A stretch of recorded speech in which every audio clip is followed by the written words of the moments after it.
Hello Jeff and everyone. Look, it's a dorm room. Okay, to business. James, in your video you talked about how the origin of awkward silences might be the fact that we can't reread the stuff that someone has said when we're talking in 3D. And I have to say I don't really agree with that, because I think that awkward silences are, by nature, awkward, and so they happen when we just feel uncomfortable, as opposed to when we're just being pensive. A pensive silence, I would say, feels quite different, and doesn't feel awkward usually.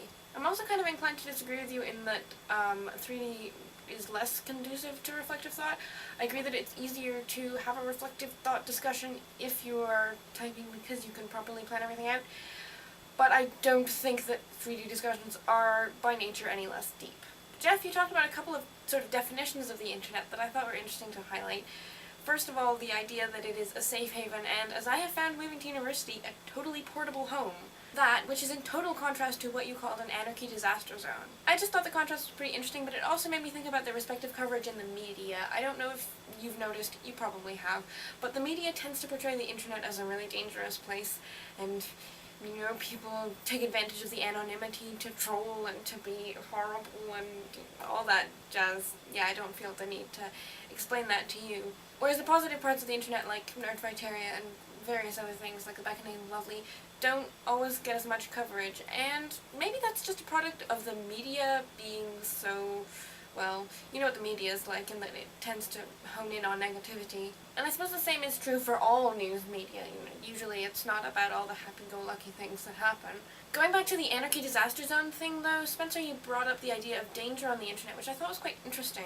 Notably the idea of a basic level of caution. I feel like most of us have this down pat when it comes to the 3D world, but you know, we don't cross the street without looking. And I also think that a lot of us have this when it comes to the internet as well.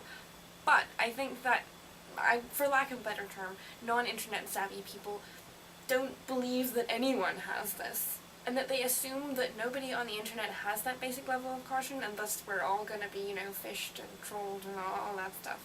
And I think maybe that was the case before, when the internet was, you know, smaller, there were few people online, and when it was maybe easier to distance yourself from the internet and it was less real because your credit card information couldn't get stolen in quite the same way. But I think that at this point, if you haven't figured out that you have to be safe on the internet, you're not looking both ways, and you're gonna get hit by the bus. Two more things. Jeffy brought up how it was ironic that we are talking about how teenagers don't do reflective thought and we're lazy and stuff, and yet we're teenagers.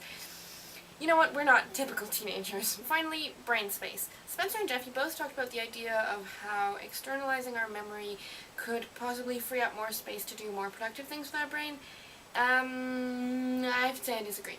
In the comments of Jeff's video, the username LivingOnAPrayer802 brought up the fact that people used to write down phone numbers and birthdays, you know, with address books and calendars. But more than that, what even is brainspace? And I tried to Google it, but Google wasn't very helpful, so I actually went and talked to one of my basement mates about it, and we kind of came to the conclusion that there are different kinds of memory, like there's short-term memory and long-term memory and all those things. And different parts of the brain are used in different ways to do different things. And storing a phone number is not the same thing as thinking about a complex philosophical idea. So I think that just because you're storing your phone numbers externally does not at all mean that you have more potential for reflective thought, which pretty much leads me to the conclusion that we have now, in terms of brain space, at least whatever that means, we still have the same potential for reflective thought and deep thought and complex thought as we had before. But that doesn't mean we have that in terms of attention span. I think it has been pretty much proven that we have a shorter attention span now that we have the internet and cell phones and Twitter and blah blah blah. And I think that does affect our capability for reflective thought. And I'm pretty sure I brought that up last week, which means that I've gone in a circle now, which means that it's probably time to end this video. So James, I'll see you tomorrow. A little postscript now that all the thoughtful things have been covered. I'm at university, it's really exciting. I had my first classes today, I like it a lot, I don't ever want to leave. Can I live here for the rest of my life, please? I've met lots of people and it's really fun, and I've even found a Nerdfighter and also a Doctor Who watching group. The guy was wearing a fez in the courtyard, which was how I found him. It was really exciting. And I've joined all kinds of clubs, and I'm going to be playing Ultimate Frisbee, and yeah, that's my exciting news for now.